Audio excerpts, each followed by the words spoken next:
А со мной-то, с индивидуумом, что делать? Выгнать из Латвии, не знаю как, наказать?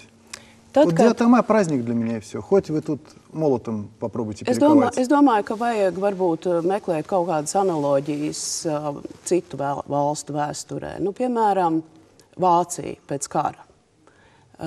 Vācija, kura sevi pēc būtības kā nācija pārdefinēja, nosodot nacismu noziegumus.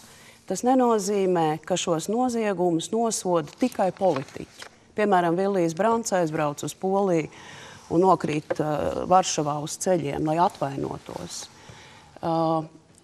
Vienā demokrātiskā sabiedrībā, arī individu līmenī, cilvēka pienākums, ja viņš uzskata sev par demokrātu, ir pārdomāt un saprast tos noziegumus, kurus ir kāds izdarījis, pat ja viņš tajos privāti nekādu vainu nenes. Mīkina pienākums būtu krist ceļos un kaut kā mums atvainoties? Es domāju, ka šī problēma, kas saistās ar Latvijas vēsturi, lielā mērā pastāv tādēļ, ka atšķirībā no Vācijas, Padomju Savienība un tās pēcteci, Krievija nekad nav apzinājusi savu vēsturi, nekad nav nosodījusi tos noziegumus, Pat, ja tā ir, bet mēs jau par Мамикину runājam. Наплевать мне на Россию и на Путина наплевать. И совершенно неинтересно, что там происходит. Латвия моя родина, я здесь живу. Вот с такой вот идентичностью. Я интегрированный или не интегрированный? Ja